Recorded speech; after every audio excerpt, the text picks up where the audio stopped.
Welcome back to New York. I'm Brent Musburger with Jane and Irv. New Orleans has just gone ahead of Atlanta 7-0. Let's get you up to date now on all the scores around the league. And of course, last night, Jane, Tampa Bay shocked Detroit 31-16. Rookie running back Jerry Eckwood from Arkansas became the NFL's first 100-yard gainer, rushing 20 times for 121 yards. Philadelphia at the half. Many of you watching this game, they are dominating the New York Giants 23-3.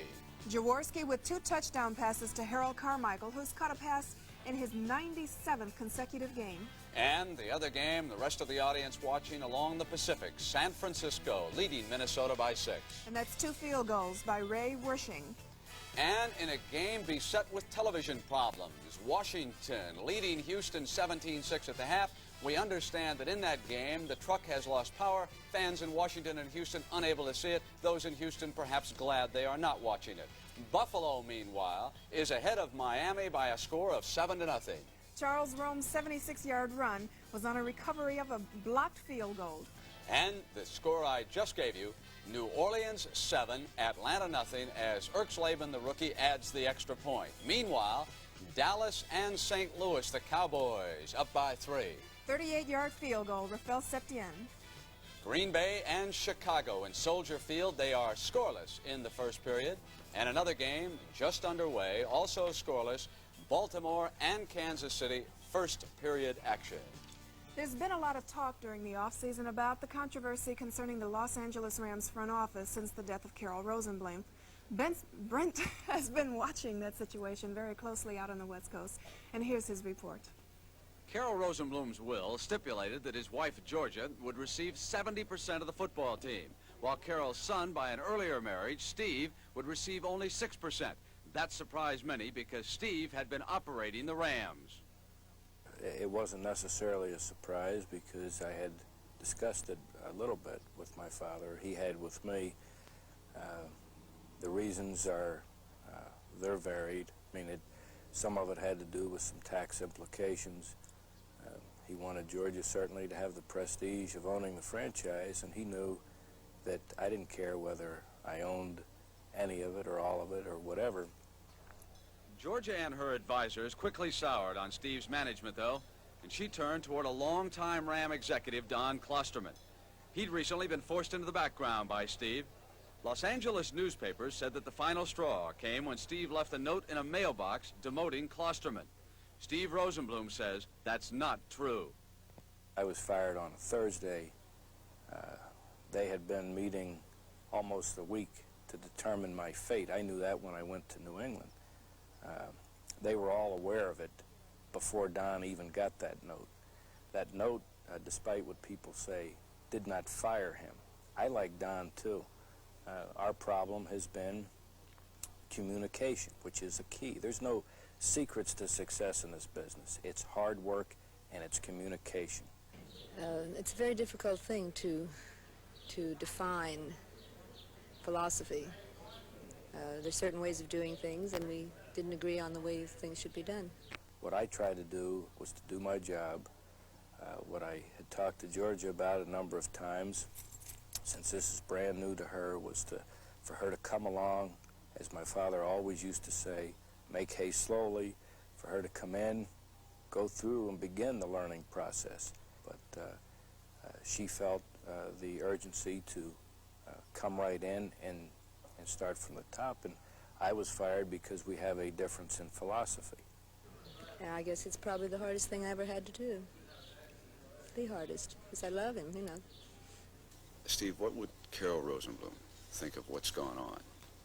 Well, it's easy to say because I know, for instance, that she says, well, Carroll would have done this or Carroll would have done that. And it makes me think of an analogy. If your wife was a devout Catholic and she died, now you're left to raise the children. Now you start to raise them in the Jewish religion. And somebody asks you why, and you say, well, my wife would have wanted it this way. The Ram players are a veteran bunch, and they may ignore this family feud, but front office turmoil generally influences how a team performs on the field. And the final chapter in this controversy has not yet been written. Now, Steve also told me he would not, as a minority stockholder, quit the Rams board of directors, even though he was being pressured.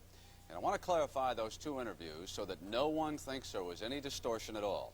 I interviewed Steve last week and also was set to interview Georgia, but an attorney and a personal public relations man informed us there would be restrictions, such as no questions at all about Steve. We could not agree to those restrictions, therefore we declined the interview. Georgia was interviewed earlier by Jim Hill of KNXT at a session she called to clarify her position.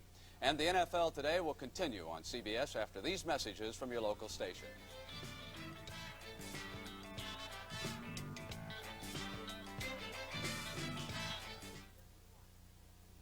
There's great comedy coming your way when Jim Belushi and Michael Keaton star as a lovable pair of working stiffs. Two zany janitors bumbled their way up on Working Stiffs, new this fall on CBS.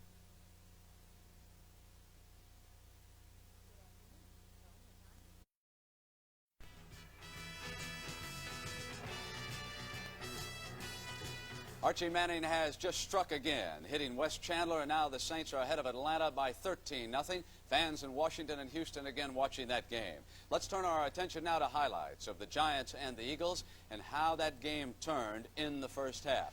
The Giants scored first. Field goal by Dinella. They had a chance for a touchdown, but then Berge snared this interception, and it turned the game completely around. Watch Jaworski go to Harold Carmichael. 97 straight games for Carmichael. The record, Danny Abramovich, 105. Now, Billy Campfield up over the middle. Montgomery out. He has the flu today, and Campfield got their touchdown. Here it is again, Carmichael, little alley-oop, tough to stop the big fella. And then it was Jaworski once again, looking for Carmichael, 41-yard touchdown pass, 23-3, that game at the half. Irv, do we have anything out of the Kingdome yet on that game? The score is 13-0 right now in the second quarter. I haven't seen an extra point being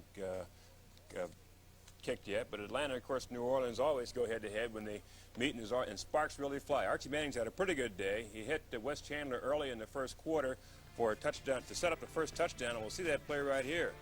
Archie Manning, most valuable player in the National Football Conference last year, hits number 89, West Chandler, the speedy wide receiver. He takes the ball down to the 31-yard pass play down to the 16-yard line.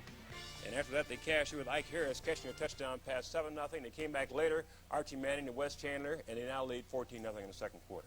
All right, let's send you back now to the stadiums and the games you're watching.